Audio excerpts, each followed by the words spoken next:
we've got RJ Mical, and he's come over for this event, which is absolutely amazing to have someone who was part of the original Amiga team. So we're going to have a talk here, hosted by John Boat of Car, and we're also going to do the raffle draw afterwards as well. Yeah. So go and get your tickets downstairs afterwards, and then we'll do it on the stage. And big hand for RJ Mical, everybody.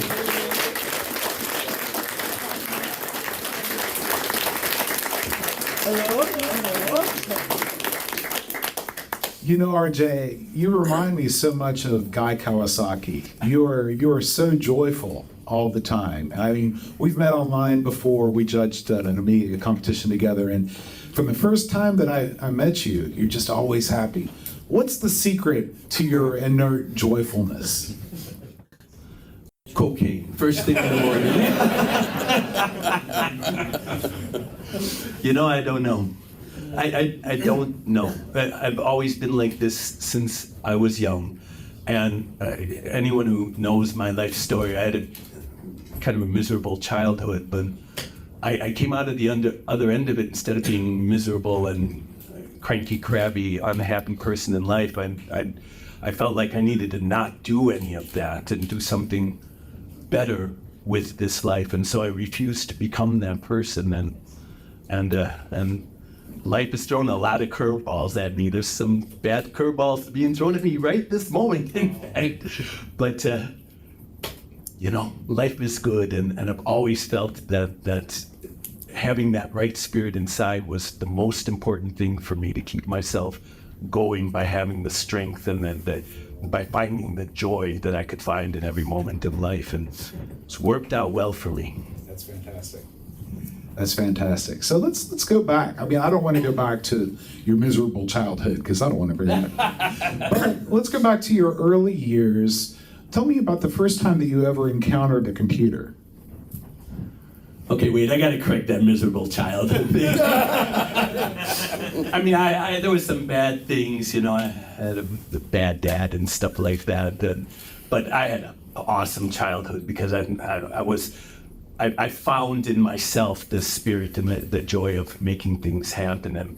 And I was a young person and discovered when I was young that I loved to invent things. I loved to go out and not think the way other people were thinking, but try to find new stuff. And it was because of that I used to get taken to the museum a lot. I used to bug the adults around me to get me to this any museum I could. And there was one in Chicago called the Museum of Science and Industry.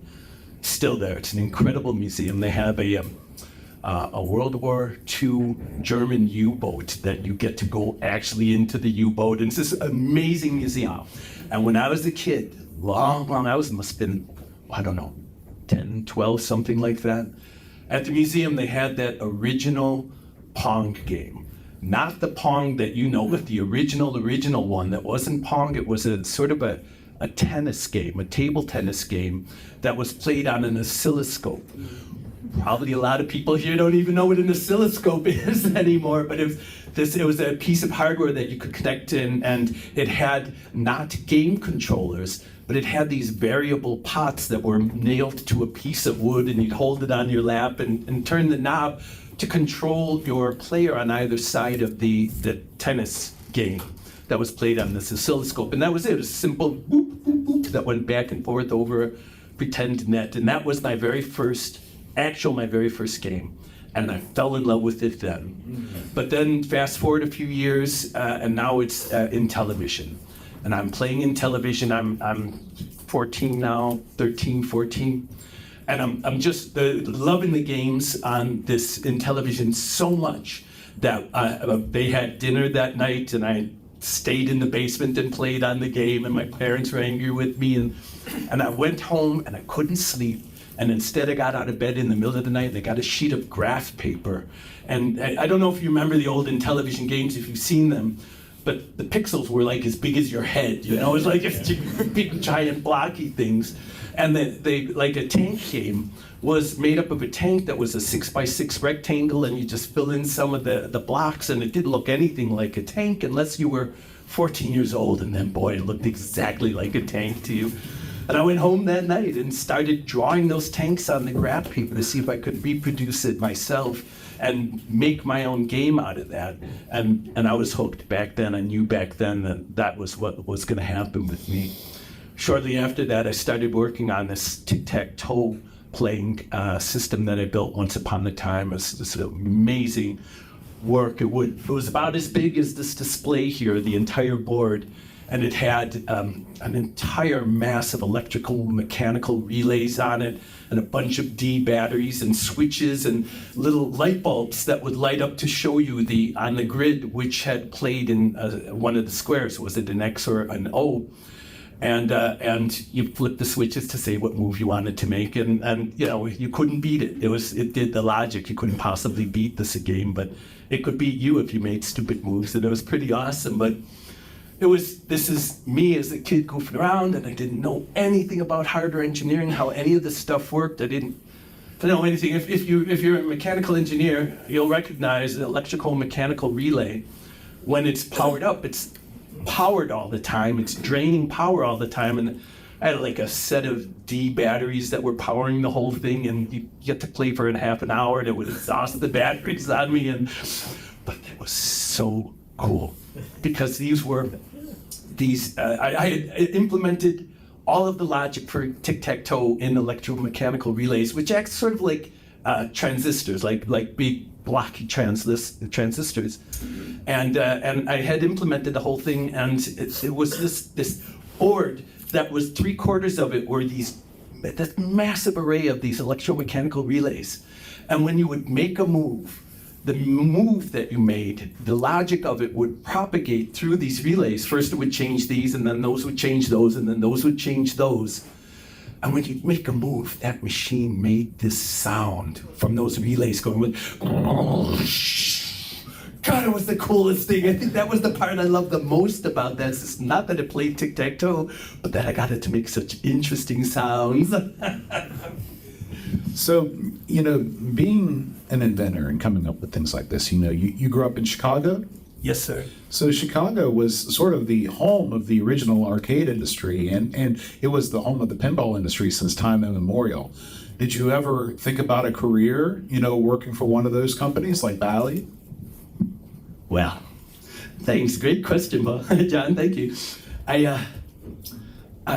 No, I always loved games, but you know, it didn't occur to me that games would be what I should do with my life, or video computers. None of that. I was dumb. I was just a dumb kid growing up in the south side of Chicago, just trying to find my way through life, and I didn't know what I should do with my life. And I was one of these college. I went and then go to university, and I was one of the students that, like most of the other students I knew, that we really didn't know what we were going to do with our lives. We were just there to try to figure things out. And I ended up getting an English degree. I went to school to get a journalism/English literature degree.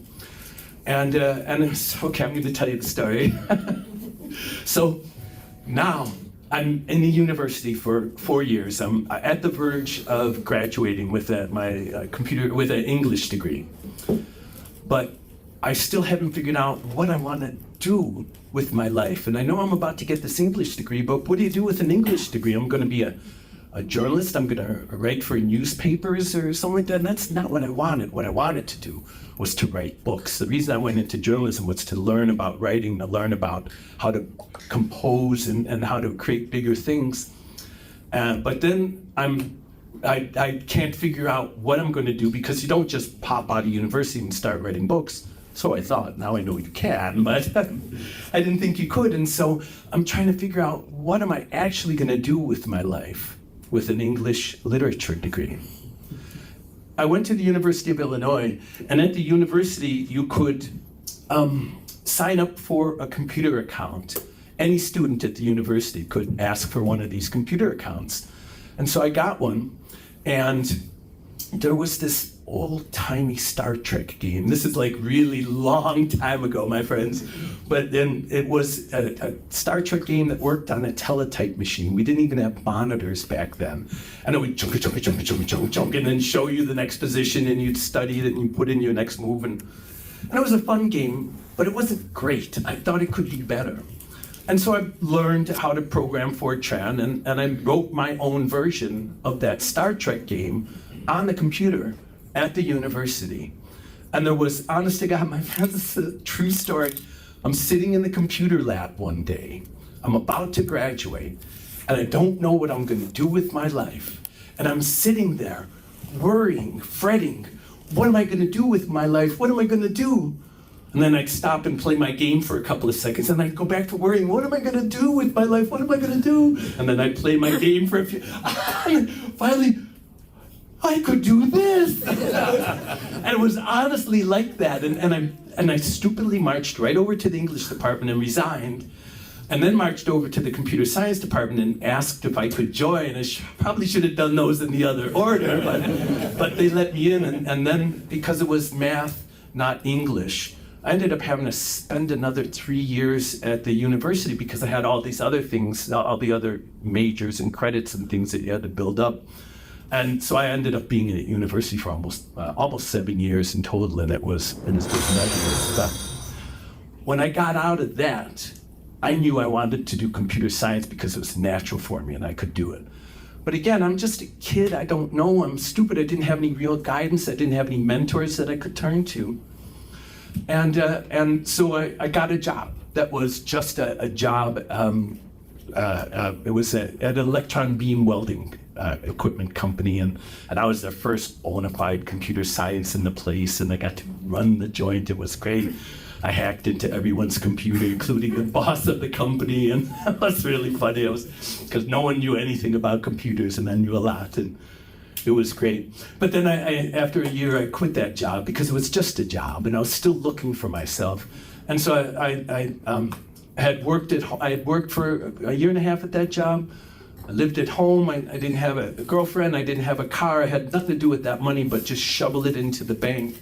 And then after that year and a half, I took it all out of the bank and went and vanished from my life and went and traveled around the world for a year. I got a backpack and a Eurail pass, and I just vanished off the face of the planet to go and find myself. And when I got back from that, the thing I learned more than anything else was the philosophy that I still have today, how important, how every second, everything that you do, it all adds up, it all means something altogether.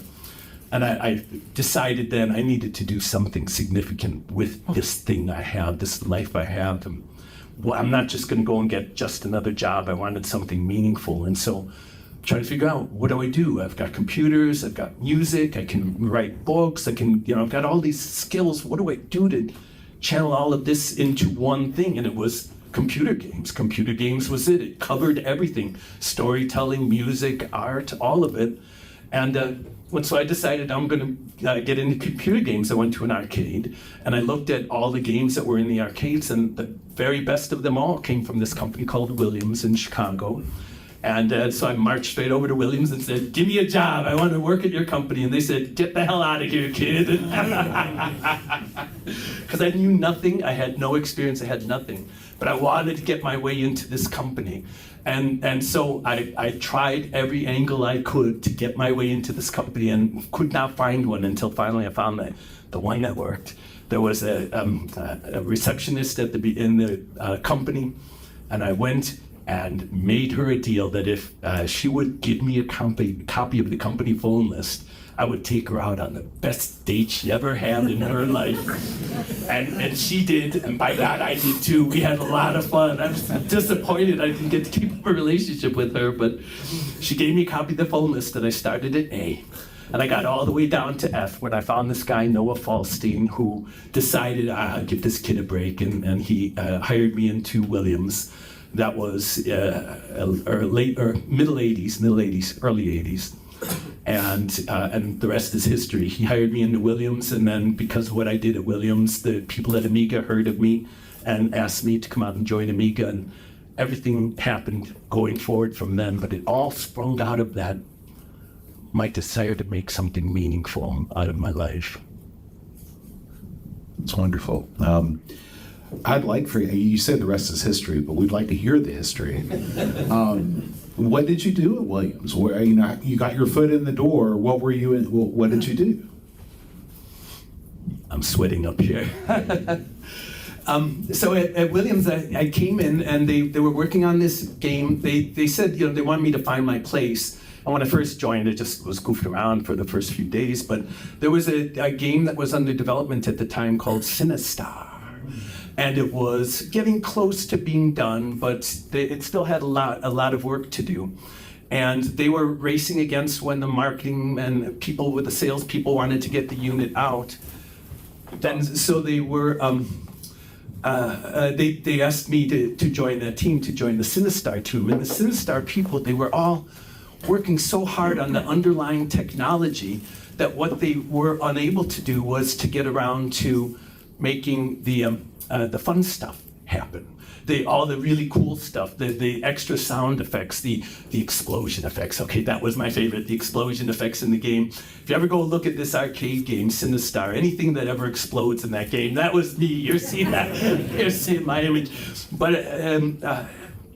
well, it's a longer story. I'll tell you that story later if you want to approach me. But yeah, I got to do the fun stuff at Sinistar. And because of that, I got to be known as that guy that does the fun stuff at Williams. And so other teams then started asking me to come and do the fun stuff for their projects as well. And this is like a miracle for me. I lived this life where I dreamed of doing something like this, that I could get to do this alone was enough for me. But the fact that they would pay me to do it was just unreal to me. And God, and I have to tell you, that's the story of my career.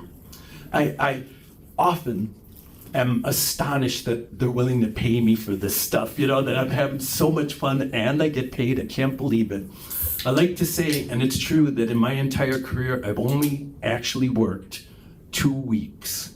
And those are 2 miserable weeks that I hope to never repeat ever again. The rest of it's just been a joy.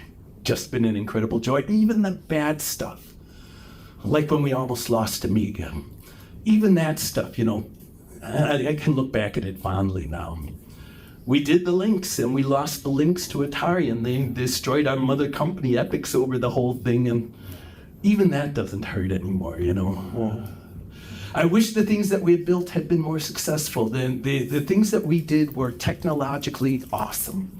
But we always, business people, marketing people, sales people, they always got in the way and screwed up the things that we had done. But it doesn't bother me. I've had such a wonderful life, and I've had a chance to meet so many incredible people over the years. And it's like my job at Google. I work with genius people. I have the most incredible work environment, working with such smart, wonderful, decent people. And I get to play with the best toys on the planet. I get to use AI like you would not believe the stuff that's internal yet that we haven't shown the world.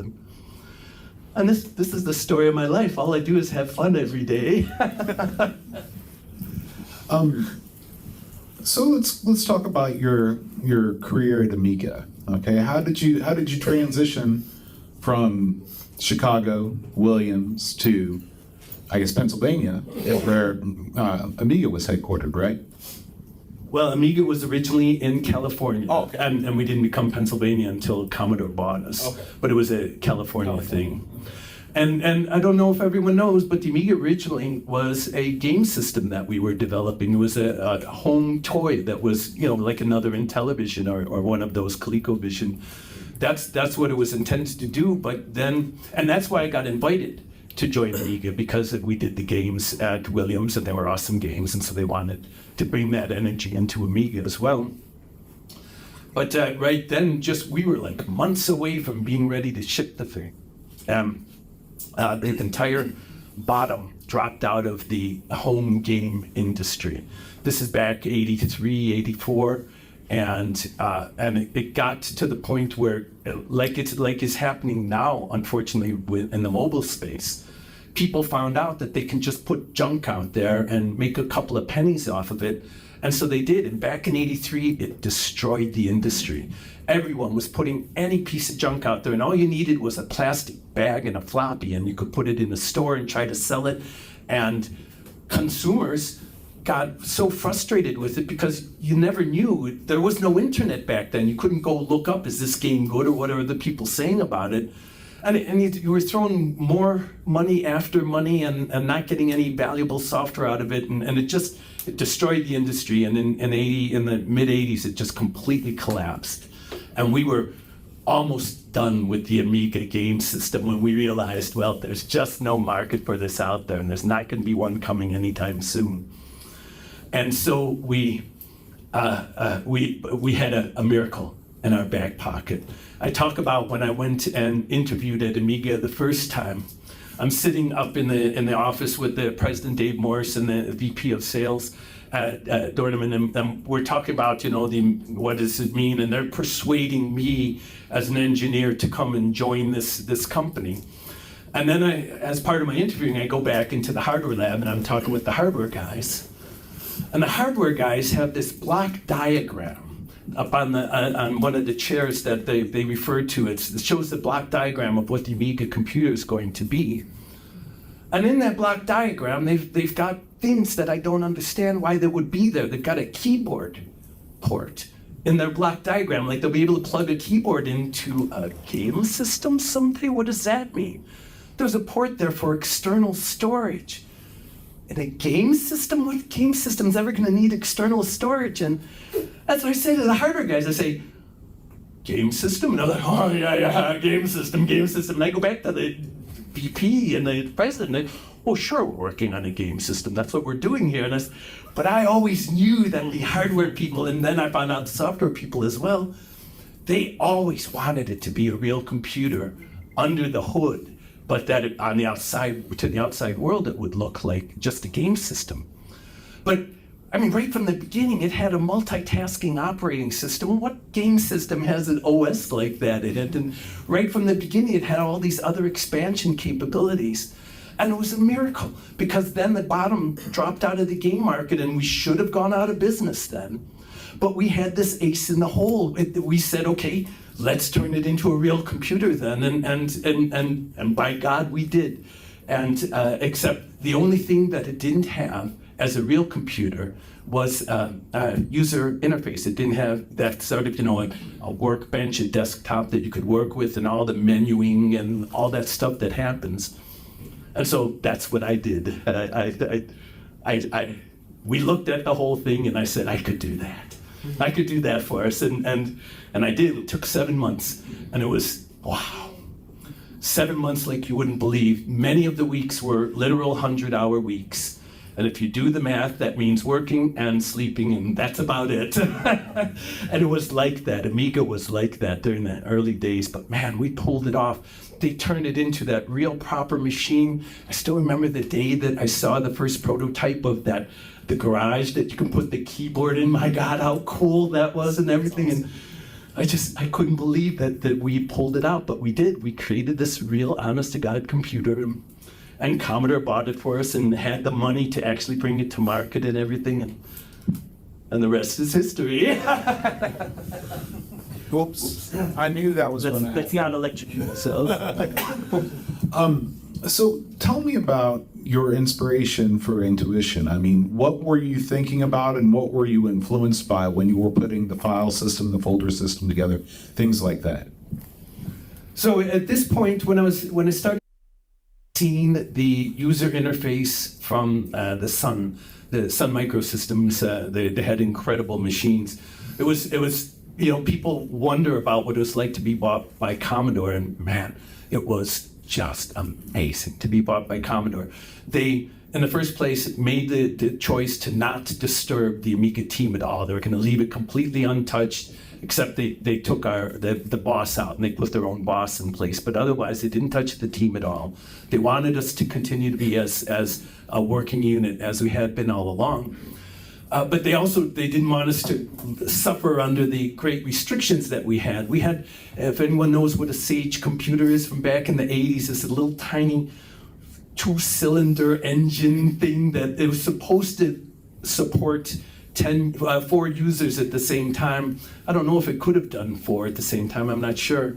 I am sure could not do 10 at the same time, which is what we had on the team, and it was it was so bad. The development environment was so crude and simple, and we were just a bunch of kids that didn't know what we were doing. It was amazing that we did anything at all. But then Commodore came along and not only didn't touch us, but they just poured bunches of money into us. And suddenly, instead of one Sage for 10 people, now each engineer had, a Sun Microsystem. Oh my God, it was incredible. The change overnight was breathtaking. And so I saw that user interface. I used that user interface. It was clumsy, it was crude. I saw the Macintosh interface, but at that same time, we were realizing already that we needed to worry about copyright infringement and patents and things like that. And so we shut me up in a room. And for the next 6.5 months, I worked completely isolated. I wouldn't look at operating systems. I wouldn't look at user interfaces or anything like that. We needed me to create it and to document every step of the process so that, if we did violate copyrights or patents or something like that, we'd have a defensible position, et cetera. And I did it all in the dark. It was really all in the dark by myself. I came out every once in a while to ask for help. How does this work with device drivers? How does this work with multitasking and signaling and stuff? But the goal was to have me not violate any other principles. And so I did the whole thing by myself. And I also, arrogant me, at the time, I told him, I'll do this. I can do this. But you got to let me do it. You got to let me choose. You got to let me do everything. I can't deal with committees. I can't deal with waiting until next Friday to get an answer to a question. If I'm going to do this, I got to do it now, and you got to stay out of my way. And they all said, okay. And they stayed out of my way for 7 months, and I just got to run wild with this thing. It was the most incredible time of my life. The Amiga colors, yeah, I picked those. I didn't ask for it. I went and read a NASA paper about it that talked about the blue and white as being best on the eyes, and so I went with that. But yeah, I randomly picked the colors that I liked the best, and it's like, that was the Amiga. It had that quality to it. And I think that's what a lot of computers and software lacks today, is that they are designed by committees, and they are designed with, huge effort, a huge undertaking. There was like really 10 basic engineers who made the original Amiga, and it got bigger after that, but there were basically 10 of us that did the whole thing. And other than Jay Miner, who had done the Atari 400 and 800 and a lot of other stuff, the rest of us were basically novices. Our boss, the whole boss of all of Amiga, had come from Tonka Truck Toys Company, and that's what he did before he joined Amiga. And Amiga itself was originally founded and funded by a bunch of dentists, I think they were in Florida, who were not sure, did they want to invest in a new ice cream company, or should they invest in a computer? Ice cream computer. I was like, really? But that's what it was like, it was just all these bunch of kids that didn't know what we were doing, having a bunch of fun running around, and the Amiga came out of it. Did you design the icons as well? Was that you? No, I didn't do the icons. I didn't do the workbench. That was an entirely different team. What I did, Intuition, is just the underlying mechanisms, the windows, the menus. When you right-click on a mouse button and a menu appears right in the middle of the display, I got a US patent for that, in fact. That was one of my own inventions, and there was that underlying mechanism, but there's more than just the graphical stuff. Mm-hmm. Intuition also took advantage of this thing that the Amiga has called the input stream, and wove the entire user interface into the way the input flows through the machine, so that your application could get menu events and other user interface events as part of the normal input stream that would come into your app, so that you're looking for a mouse button press, and you're looking for a new menu event. It was real super easy. In the early days, there was a magazine a long time ago called Byte Magazine, BYTE, and they published an article about the Amiga, and I can't remember exactly, but they showed, here's what it's like to open a window on the PC, And here's what it's like to open a window on the Amiga. And on a PC, there's a whole page of all these function calls, and you got to set this up and that up and get the whole thing all arranged just right for your window to open. And on the Amiga side, there was one function call, open window. And that was it. That's like 50, 60 lines of code, open window. That was it. And it was like that. Everything about the Amiga had that quality to it. Can you share some memories of J Minor? J Minor. J Minor was a god. He was, J Minor was, I got most of the philosophy I had, the feeling I had about what we were trying to accomplish came from Jay. That he inspired us to want to try to change the world that way. J Minor, after he was done with the Amiga, he went on and worked on medical equipment, helping people with heart pacemakers and stuff like that. He was that kind of person. That's the way he wanted to help the world. And was just a big teddy bear of a human being. His wife also was a wonderful person. And not only was he the spiritual leader of us, but he was also a great partier. He had wonderful parties at his house, and we used to go over there. And J Minor, on top of everything else that he did with his life, he was also a bonsai master. He had his entire backyard. He had benches and benches, 20-foot long benches, maybe 5 or 6 of them, each one filled with bonsai that he worked on and tended to. And it's just beautiful. And he loved to have people at his house. And if you stayed late enough, you get to consider the question of whether or not you wanted to go into the hot tub with Jay and company, because they had a hot tub in the back of the yard, and the hot tub never started getting used until the party was really long in the tooth already. But anyone who wanted to could go and use J Minor's hot tub. The only problem was there was the simple rule: there's no clothing allowed in the hot tub, and so your choice was. And there we were, a bunch of Amigans sitting in Jay's hot tub with him. That was really, really weird.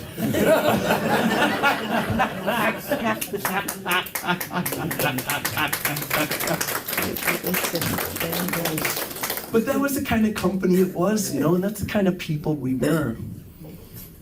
And I've always tried to keep that spirit alive in my own career and with the companies that I've been with and the companies I've done myself,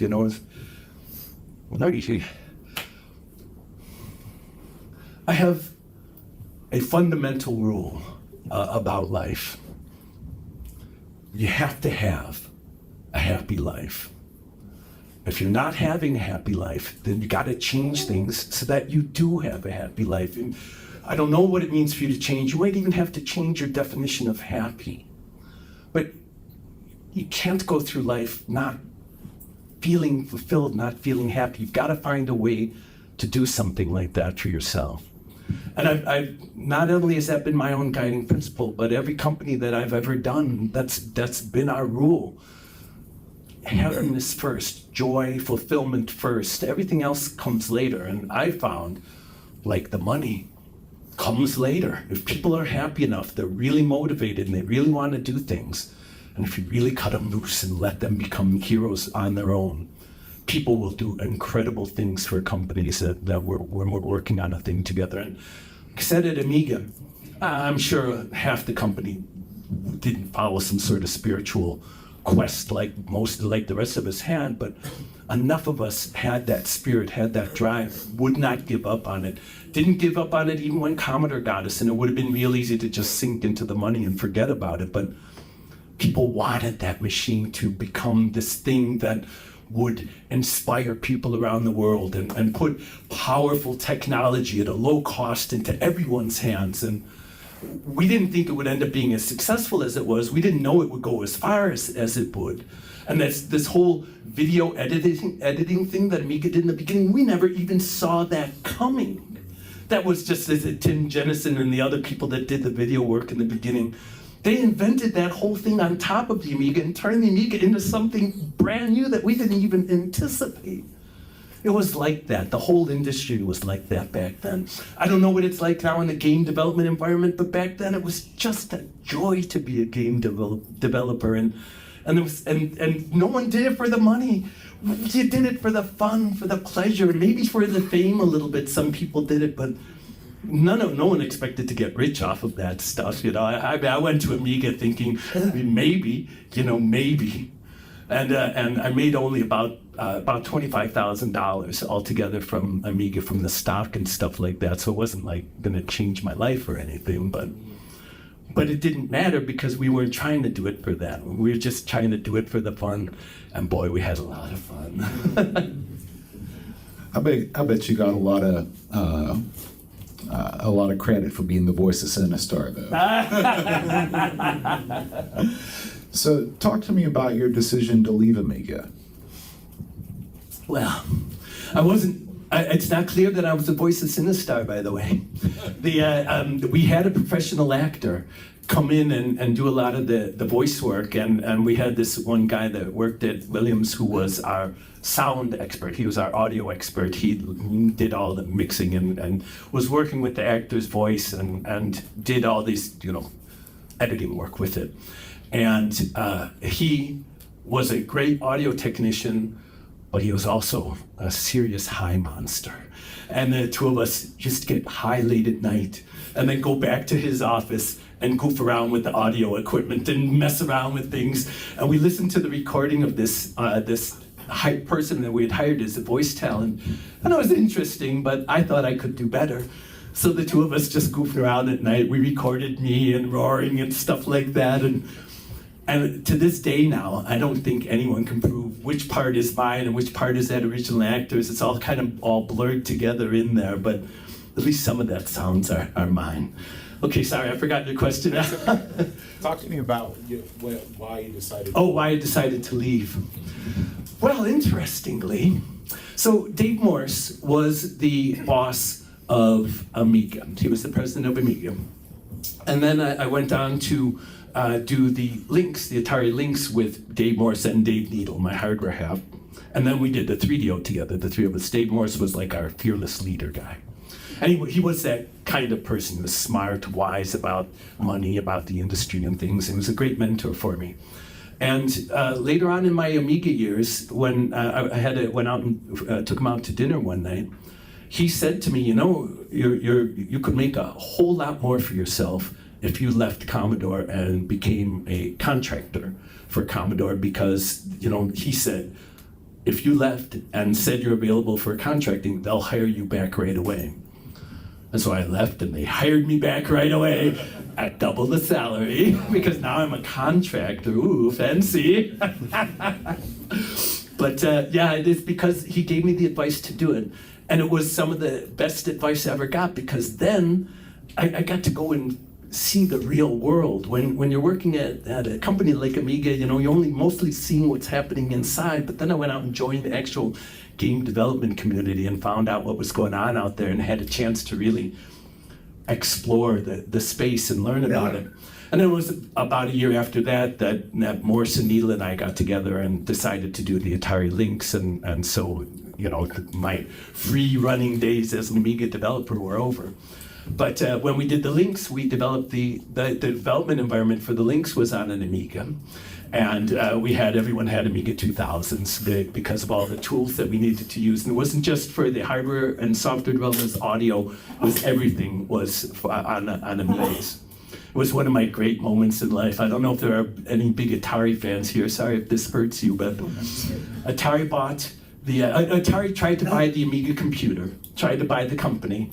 It's a real long, hard story to tell and to listen to, but there was intrigue, politics, all kinds of stuff happened, and Atari was not being a good negotiator in the deals, and at the last minute, Commodore stepped up and bought the Amiga instead and gave us so much more, and promised us they'd keep the team together and everything, and Atari clearly didn't want to keep the Amiga team together. They just wanted the hardware so they could use it to sink Commodore's boat, because the Tramiel family were unhappy. The Commodore kicked them out. Long political story.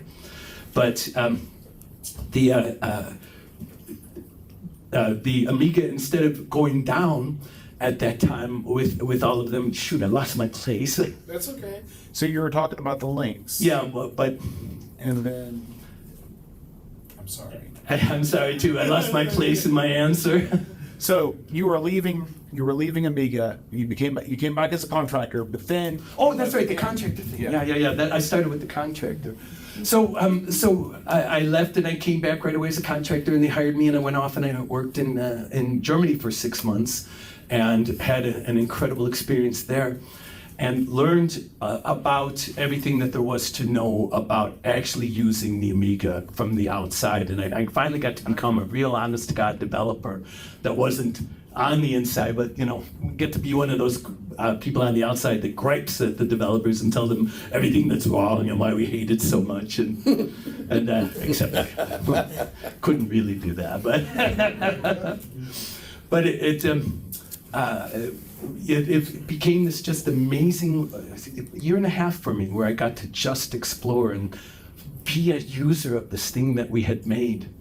And the happy news now, by the way, here 40 years later, is that I'm finally about to become an Amiga developer again. I'm working with my friend Ashley Cahill here. We're going to do software development, game development. We're not sure exactly what yet, or where we're going to go with it, what platforms we're going to target, except we've already committed to whatever we do, we're going to do a version of it for the Amiga. let's give him a rating for that. So obviously the Lynx did not perform as well as you guys hoped. What were the factors that made the Lynx not do as well as you thought? Well, this one I'm not going to blame on the marketing or the business people. This one was different. When we did the Lynx, it was again one of these labors of love, where we were doing it as a dream that we were trying to realize. It wasn't just a company, it wasn't just a project. It was this thing we were trying to create and make come into existence, a full color handheld game system that cost, unbelievably small amount of money. And in order to do that, we not only do we create the thing, but we, Dave Needle and Rick Rice and the other hardware side of the company, they leveraged all of the relationships that they had with people for a decade or longer.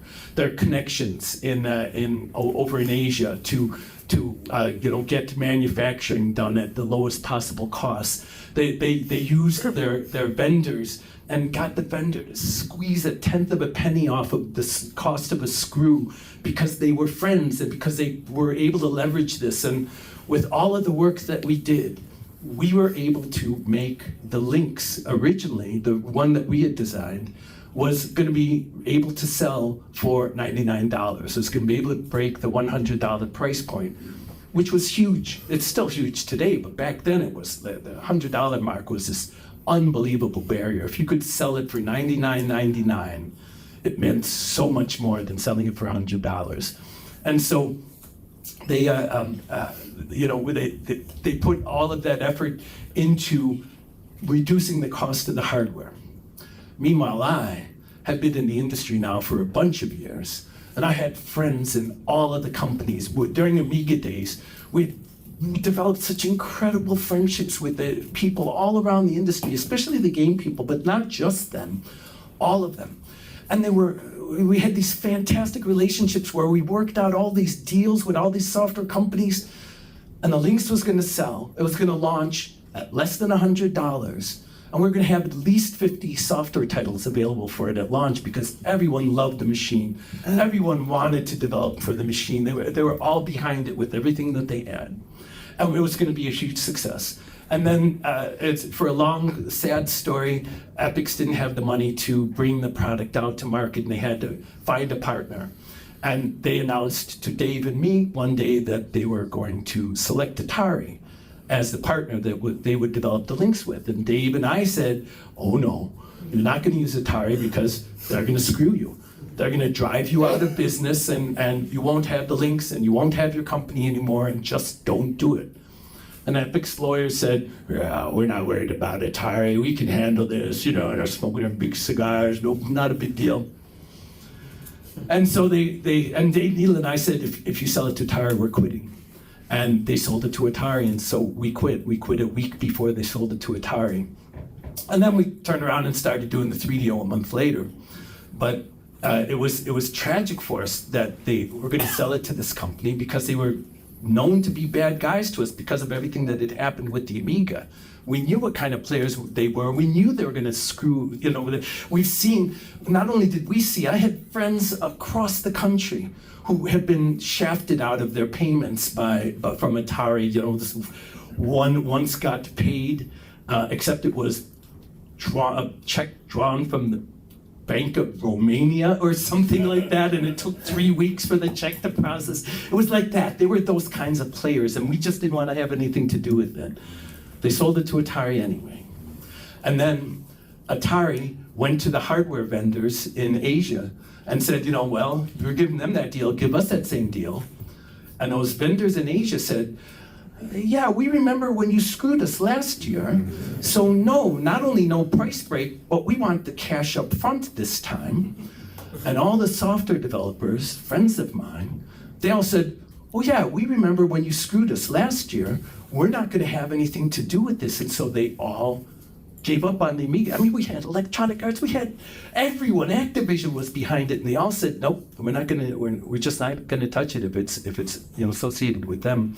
We'll wait and see how things go before we get involved.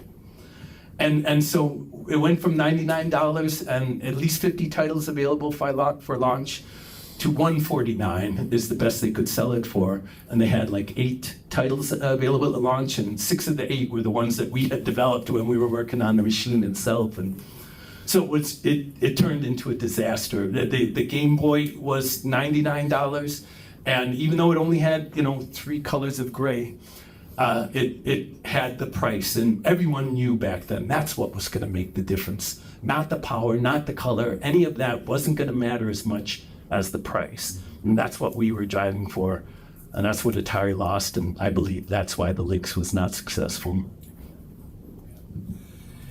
Can you share a little bit about your relationship with Trip Hawkins? Trip's still a good friend of mine today, I'm happy to say. Trip Hawkins, if you don't know, was the founder of Electronic Arts, and then he gave up Electronic Arts to create the 3DO company, and then went on to have other things in his career after that. But not only is Trip a good friend of mine, and I find him to be a really interesting human being in a lot of ways, but he also taught me how to golf. And he taught me how to rock climb. He didn't really teach me how to golf, a little bit. I was learning at the time, and he gave me some advice. But he taught me how to climb rocks. Trip Hawkins, a little known fact about him, he's a mountaineer. And he was, at that time, about to go in, wasn't the Matterhorn, but one of the Eigers, I don't remember, he was going to go climb some big mountain in Europe, and he was warming up for it. And so he decided to warm up for it by taking a novice out and teaching me how to climb. And it was great. I spent the first 3 hours climbing a rock that was maybe about 1 meter tall or so, and learning how to put my feet and how to put my hands. But by the end of the day, I was up at the top of this 20-meter tall rock face that I was rappelling down and doing rock climbing stuff. It was just an amazing, amazing experience. And it was just so cool. I kind of forgot that it was Trip Hawkins who was teaching me this stuff, not just some trainer, but my God. And not only that, but the day that we were going out to do this, I'm out in the front yard with him, and he's showing me how to do this golf swing thing and pretend like I'm throwing a sack of sand and all of that stuff. And his wife comes out with 2 little brown lunch bags. She's made us sandwiches and apples and stuff to take on a rock climbing expedition. It was like something you and I would do, not something Trip Hawkins and I would do. So I want to talk about one more sad thing, and then we'll go on to happy things. Obviously the Amiga by the mid-90s was no longer commercially viable. If you could step in, in the early 90s, say 91, 92, and make one significant change to try and quote-unquote save the Amiga, what would it be? Wow. Wow. I take a lot of the slowness of the Amiga on us, the slowness of the growth in the beginning, because it was so buggy. It did crash a lot, and it developed in the beginning a reputation for that. And it's unfortunate. I mean, it was supposed to be just a game system. It wasn't supposed to be a real computer. And we did as much as we could, and we hustled to get the stuff done, but finally, unfortunately, it had its flaws, and the public saw it for that. But if I could change one thing, it would be that launch ad that they made for the Amiga. It's horrible. It's horrible. If you're not familiar with the launch ad, it's this long, obscure... It's like a fever dream. Yeah, it's like a fever dream, and it ends with a cloaked person looking at a monitor, a computer monitor on a pedestal, and it's like supposed to be a moment out of the end of 2001: A Space Odyssey or something where, oh, what is it? Ooh, glowing lights, shining colors. It was this bullshit commercial. It didn't say anything about the Amiga, didn't show an Amiga, didn't talk about operating systems or games or software or anything like that. It was this. And everyone looked at this commercial and said, what the hell is that? And that was it. And they wasted all of that ad money on something that was that ridiculous. It was like a year and a half later that somebody got smart enough to get Spielberg to make ads for the Amiga.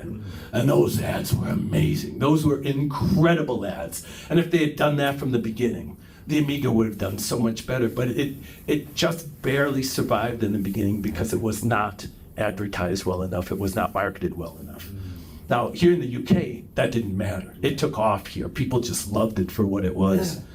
But the US is more fickle that way, I don't want to buy it unless a commercial told me it's good.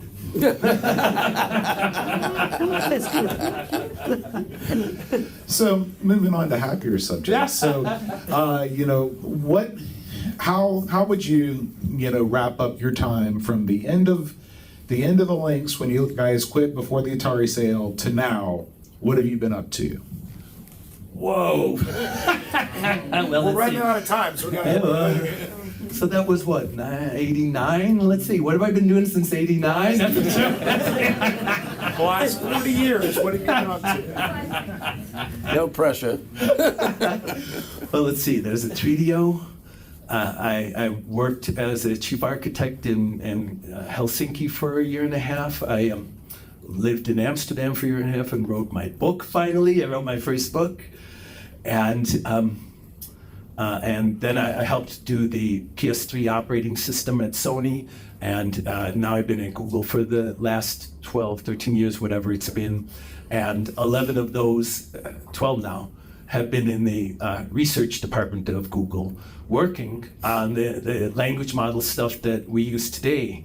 The stuff that we're working on back 11, 12 years ago was really miserable compared with what it is today. It was just so bad. It was so bad that my primary job was to try to teach it how to be funny. Teach it what is humor. And I also took on the delightful task of trying to teach it what irony is. Man, I found out then I didn't even know for sure what the definition of the word irony was. And we did all of this work to make it happen. And like with so many other things in the industry, in industries in general, we did all of that work to build up to that moment that one person had that one idea to create what's called transformer logic that creates the language models that we get to use today. And once that idea of transformer logic landed and we started using it, instantly, all the work that we had done before was all useless and all gone, all throwaway work. All of that stuff I did for years trying to get it to be funny. Instead, now it listens to 1 trillion conversations and learns for itself what funny is, learns for itself what irony is. And I checked recently and it's got a pretty good understanding of what irony is. And so, it's both completely pointless work, but, set up the environment for that one person to have that one right idea and make it happen. And that's why I keep working on this stuff today. I'm not working on improving today's models. I'm now looking into some of the more future stuff and writing new applications that can push the models in different ways. But, you know, well, we had a lot of fun, and I don't regret it at all. And now we're trying to do the same thing again, because I believe we're starting to see, we're starting to get a good understanding of what this AI can do for us, what it can actually create, what we can get it to do, what it can't do, what its limitations are. And even though it's incredible, and as I tell my kids, and I'll say to everyone in this room, if you're not using it at least 10 times a day, you're doing it wrong, because I find it useful in every aspect of my life. I can ask it all kinds of questions. I can answer obscure questions like, why does my water pitcher get some mossy green stuff on the bottom of it, you know, et cetera, okay, or other stuff, health things and things. But it's not going to get substantially better, I don't believe. They're going to keep trying to make it bigger, and what's made it better is making it bigger. The bigger and bigger we get it, the greater understanding it can have, and the better ability it has to do that thing that it does so well, which is to be a very, very clever parrot. There's no actual thinking going on. There's no actual logic. It just knows what humans sound like and can make sounds that sound what a human sounds like, but there's no real thinking there. And I don't think this generation of AI will get there ever. But we're just waiting for that next transformer discovery, the next thing that will take the AI to the next generation. And that's the one I think we need to worry about. Not this one. I don't think this one's ever going to be a real risk to humanity. Although we have now seen it break itself out a couple of times. And back when I first joined research, the horror story that I read about AI started with it breaking out of the lab. But I'm not worried about this. I am thinking, though, that the next big breakthrough we see is going to be the one that creates real, actual artificial intelligence. We've got about 10 minutes left on the schedule. Questions! So I want to get some questions from the people that have not been able to see most of the time. Hi, RJ. Hi, Beth. I have found that iTiming industry after Commodore, things I learned there became part of greater things in the industry. Has anything that you've learned at Commodore and at Amiga before it turned into something that has changed the industry in your life? Something that I did? Something you did, something you learned, something that you contribute to in the future based on what you learned while you were there. Wow. Well, I'm going to give you the most noble answer I've got for that. I learned at Amiga that you can chase a dream and really have it come true. I learned that you can believe in yourself and push to make things happen for yourself if you have enough belief, if you have enough spirit, if you have the skills and the drive for it. And like I said, you have to have a happy life. You have to find satisfaction for yourself in the things you do with your days. And I kind of nebulously thought that. But what Amiga did was teach me that was true. And it wasn't just Amiga, it was also my partner, Dave Needle. This guy was incredible. I am so sad that you all don't ever get to meet Dave Needle. He died a long time ago now, and he was a god. He was my hero. He was the person I looked up to and tried to be like in my life. And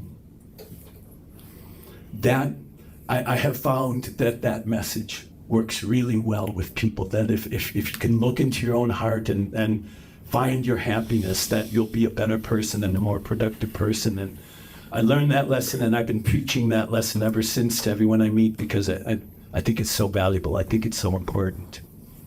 Thanks, that's a great question.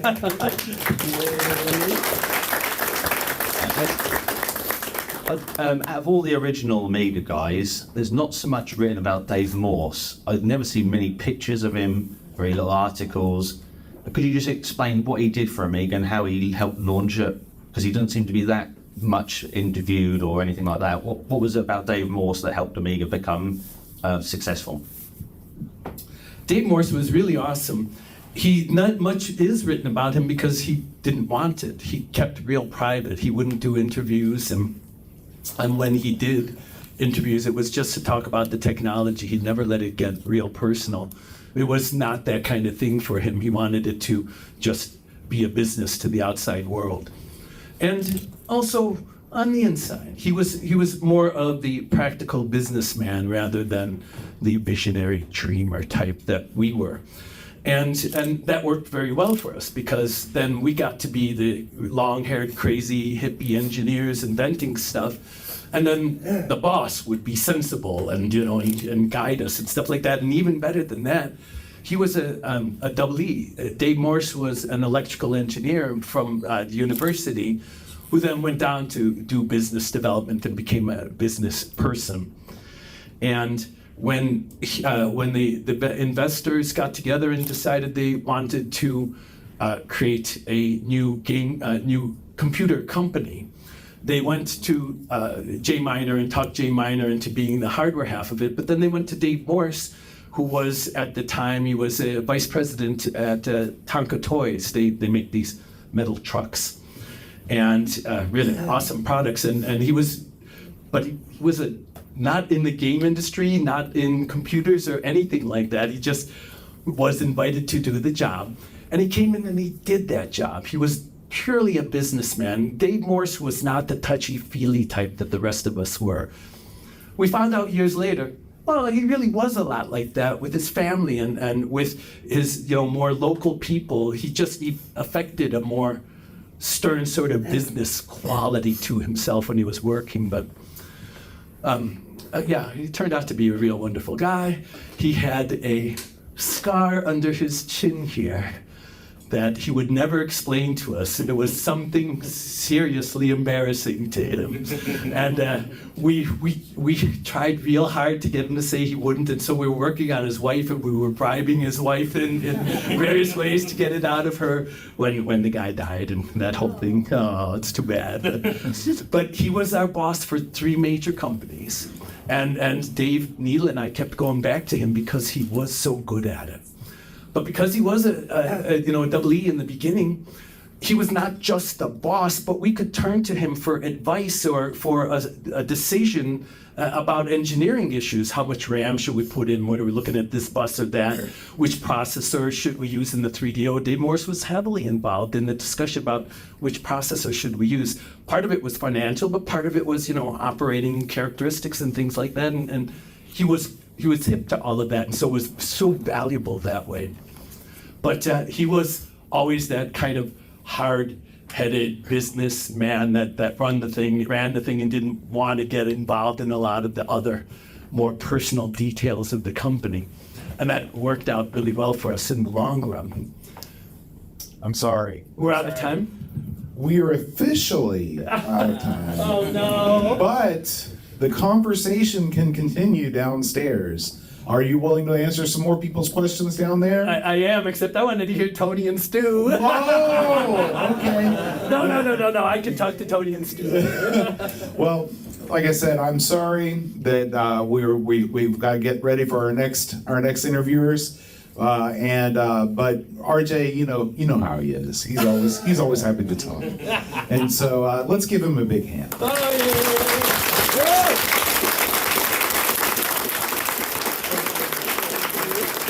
Thank you for listening. Thank you.